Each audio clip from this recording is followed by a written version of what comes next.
In June of 1877, a woman lay dying in a palace outside The Hague, and she left behind one strange instruction. She was not to be embalmed, and she was to be buried in her wedding dress, the same gown she had worn nearly 40 years earlier, on the day she married a man she did not love. She believed, quite literally, that her life had ended on that wedding day. Everything after it had just been the waiting. She was a queen. She had 3 sons, and 2 of them would carry the title Prince of Orange, heir to the Dutch throne. Every one of the 3 would die without leaving a legitimate child, and her entire branch of the family would simply stop. But the red stones she owned did not stop. 20 years after her death, a jeweler in Frankfurt took them apart and set them into a peacock's tail. And that peacock's tail is still being worn by the future Queen of the Netherlands in the year 2024. This is the story of Sophie of Württemberg, the queen they called the Red Queen. Thank you so much for being here, and for all the likes and comments on the last few videos. They really do mean a lot. If you love royal jewelry history told properly, with the names and the dates and the messy human stories behind the stones, subscribe and tap the notification bell. Sophie's gems are going to take us all the way from a Stuttgart palace in 1839 to a state banquet in Amsterdam last year.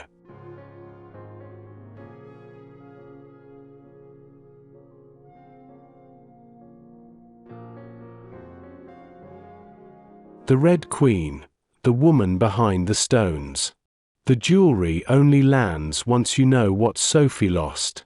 So start with her, not the stones.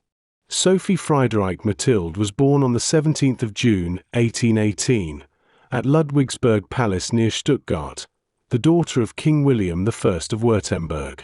Her mother died of a fever when Sophie was just 6 months old, and the girl was raised mostly by her father, a liberal-minded king who did something unusual for the time. He educated his daughter like a son. Past the usual lessons in music and embroidery, Sophie was tutored in history, geography, and literature. She read Cornell and Racine. She read Kant and Hegel. At 16, she and her sister were sent on a grand tour of Italy of the kind normally reserved for young noblemen. As an adult, she corresponded with some of the leading scholars of Europe. One of them, the American historian John Lothrop Motley, met her and wrote that the highest compliment he could pay her was this: that you forgot entirely she was a queen, and felt only that you were in the presence of an intelligent and genuinely charming woman. And here is the cruelty of it. In 1839, that brilliant young woman was married off to her own first cousin, William, Prince of Orange, the future King William III of the Netherlands. She had wanted to marry someone else. She called the wedding a sacrifice I made for my father. The ceremony took place in Stuttgart on the 18th of June, 1839, one day after her 21st birthday. The marriage was, by every account, a catastrophe. William was unfaithful on a scale that was difficult to ignore, hot-tempered, and crude. Sophie was sharper than him and never hid it. She said openly that she thought her husband unfit to rule, and that she would have made a better regent than he made a king. When their middle son died as a child, the parents fought even at his sickbed, each summoning a different doctor. By 1855 they had formally separated. Divorce was an unthinkable scandal, so the split was quietly brokered within the family by Prince Frederick of the Netherlands. The terms were stark. William kept the eldest boy, Sophie kept the youngest, and the Queen retreated mostly to Hui's Ten Bosch Palace.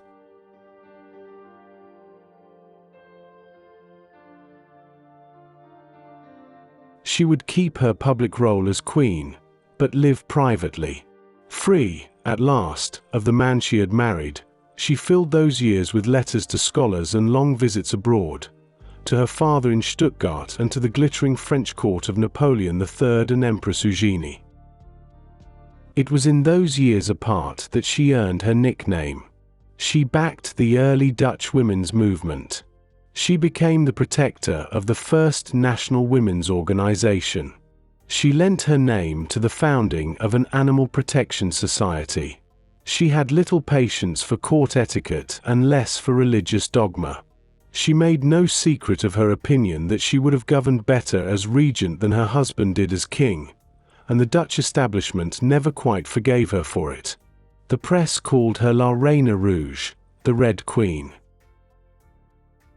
She died on the 3rd of June, 1877, at Huys ten Bosch, aged 58. She was buried, as she asked, in her wedding gown, in the royal crypt at Delft. She did not live to see what came next. Her eldest son died 2 years later, childless. Her youngest died in 1884, of typhus, also childless. The Red Queen's line was finished, and the throne passed, eventually, to a little girl named Wilhelmina, the daughter of her husband's second wife. That little girl is where the jewelry story really begins. The ruby peacock parure, stones that outlived a dynasty. Picture a fan of diamonds shaped like the tail of a peacock, and set into the heart of that tail, deep red stones catching the light like drops of wine. That is the ruby peacock parure, and almost every thread in this story runs back to it.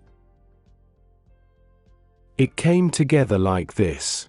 By 1897, Sophie was 20 years dead and her husband too. The Netherlands had a child queen, Wilhelmina, and her mother, Queen Emma, was ruling as regent until the girl came of age. Emma wanted a lighter, more wearable set of ruby jewels than the heavy parure the family already owned. So she turned to the Frankfurt jeweler Johann Eduard Schumann and Company, and for the red stones, she reached back into the family's collection and used gems that had belonged to Queen Sophie. Now, one honest note, because the people who watch this channel will catch me if I get it wrong. For over a century, these have been called rubies.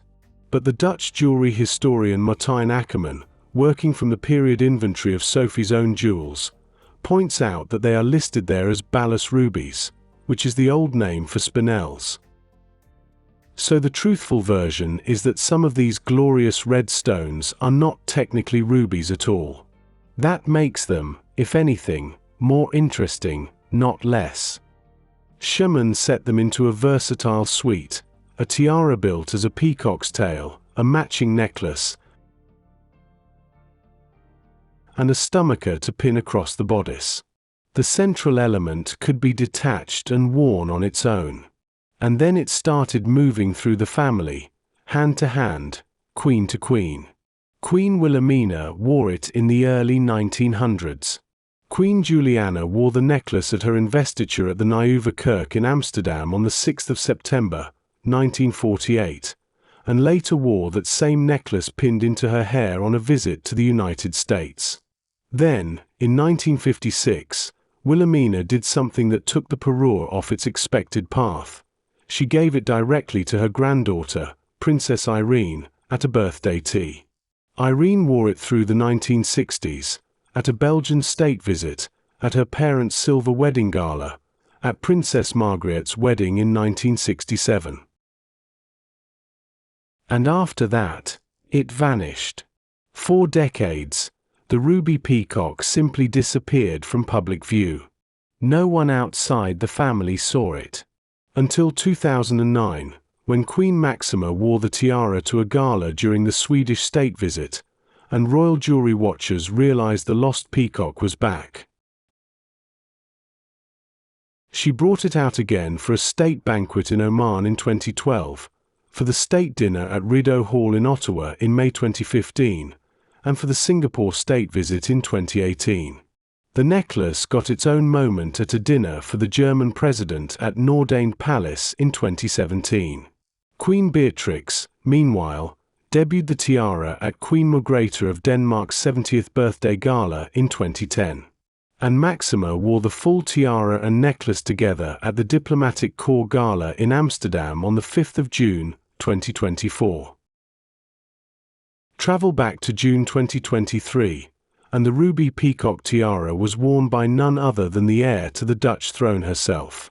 At the wedding banquet of Crown Prince Hussein of Jordan, the tiara was worn by Princess Catharina-Amalia. And in April 2024, at the Spanish state banquet in Amsterdam, her first ever state banquet, Amalia wore the ruby peacock tiara, necklace, and matching stones together. Sophie's 3 sons all died without heirs.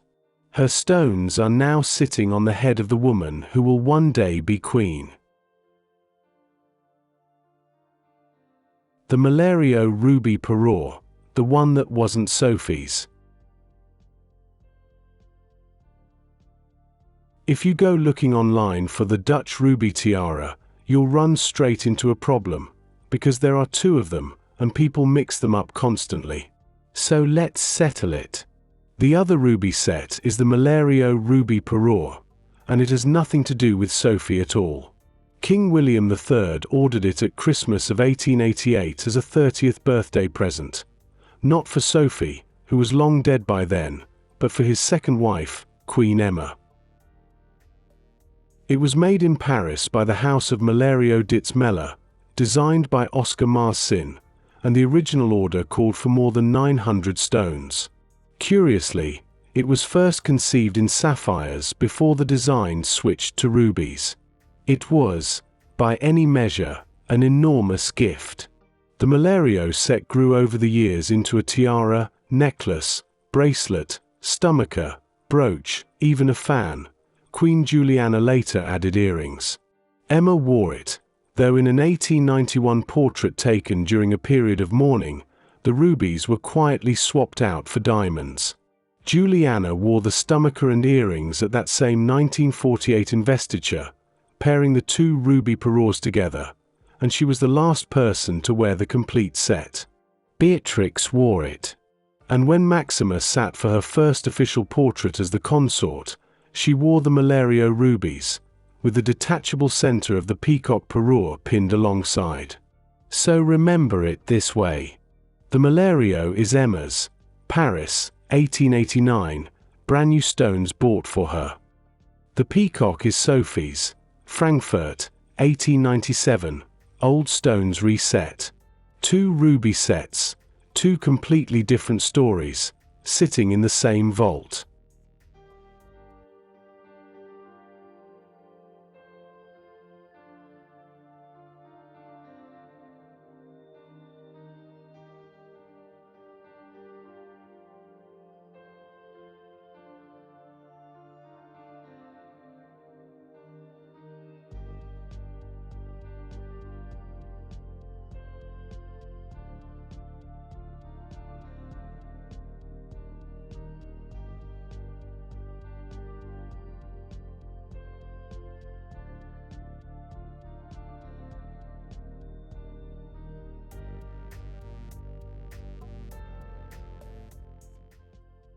The Württemberg ornate pearl tiara, named for her, but the truth is murkier. This one carries Sophie's homeland in its very name, and yet its connection to her is the shakiest of the lot. I'm going to be straight with you about that. The Württemberg ornate pearl tiara is a tall, romantic confection of diamonds studded with around 35 round pearls and 11 larger drop pearls. The story you'll read most often is that it was a wedding gift to Sophie in 1839. The trouble is that the better supported view points somewhere else entirely. The leading royal jewelry historians believe this tiara was actually made in 1897, for the young Queen Wilhelmina, not for Sophie, and that it was Dutch-made, possibly reworking an earlier piece of Sophie's along the way. A photograph in a Dutch jewelry archive even points to a Dutch firm rather than a German one. So the honest caption is this: it's named for Sophie, but the documented connection to her has never been firmly established. Don't let the name fool you. What is not in doubt is how beloved it became. Wilhelmina wore it for her first official portraits as monarch, but it truly belonged, in spirit, to Queen Beatrix. This was her tiara. She wore it at her wedding in 1966. She wore it again and again across her reign, right down to the dinner on the eve of her abdication in 2013, a tiara on her head for nearly 50 years of public life. Máxima has worn it a handful of times since, on state visits to Japan, Italy, and Oman. A tiara that may never have touched Sophie's head at all became the most personal piece a later Dutch queen ever owned. Names are funny like that.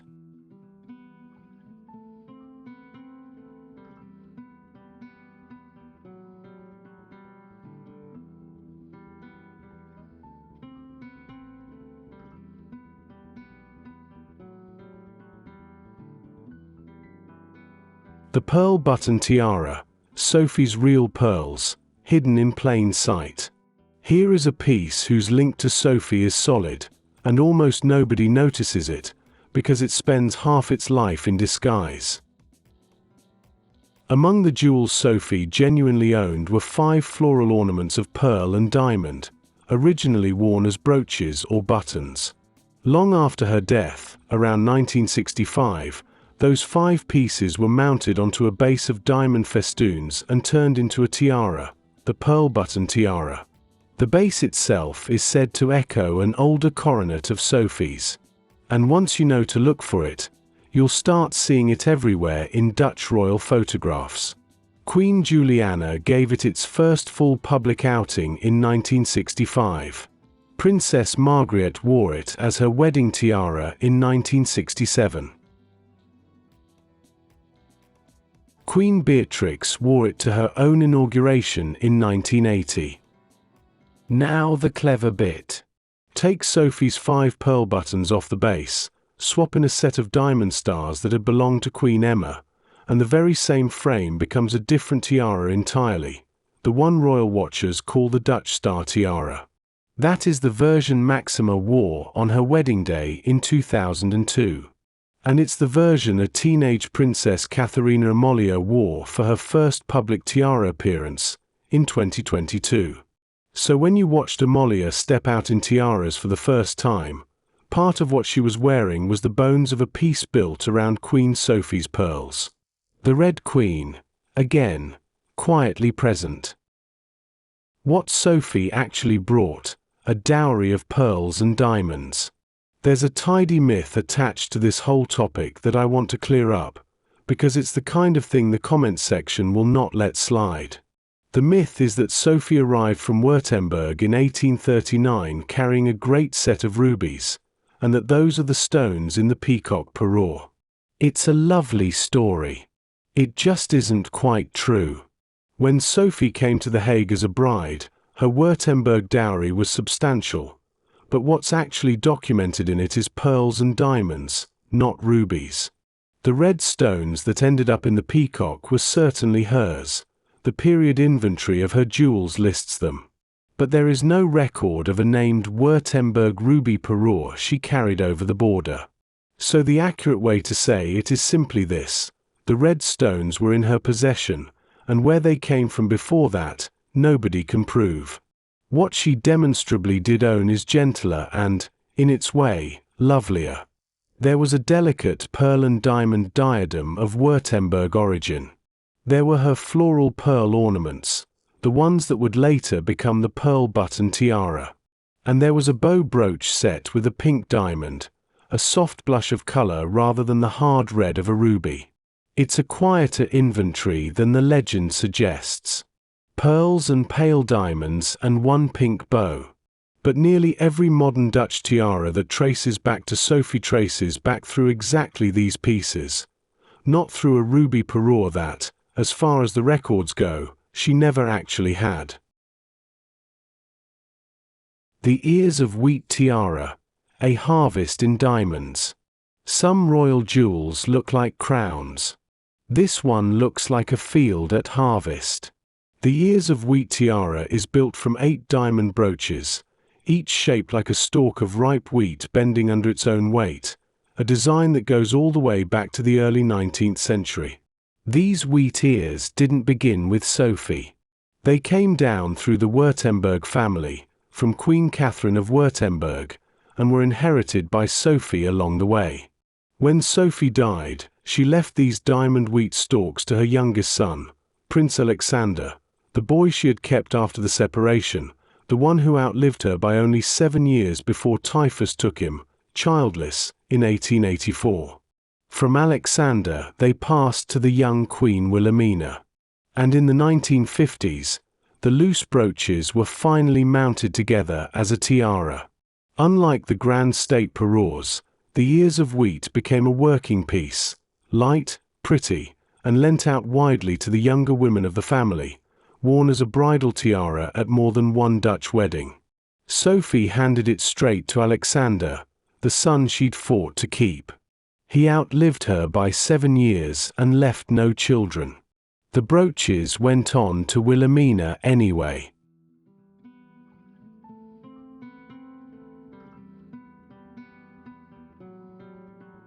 Think about the shape of this story for a moment. A brilliant woman is married against her wishes at 21. She spends decades in a marriage she despises, raises 3 sons, and watches one of them die as a child. She asks to be buried in the dress she wore on the worst day of her life. And then, within a few years of her death, both of her remaining sons are gone too, and her line is wiped clean off the family tree. By every ordinary measure, Sophie of Württemberg lost. The throne went to another woman's daughter. Her name faded out of the tourist guides. And yet, her pearls became a future queen's wedding tiara. Her diamond wheat ears still crown Dutch brides. And her red stones, the ones of Frankfurt jeweler reshaped into a peacock's tail in 1897, sat on the head of the heir to the throne at a state banquet in 2024. 130 years of being worn, and counting. The Red Queen has been gone for nearly a century and a half. Her jewels never left the room. If this story moved you, let me know in the comments which piece you'd most want to see up close, and I'll see you in the next one.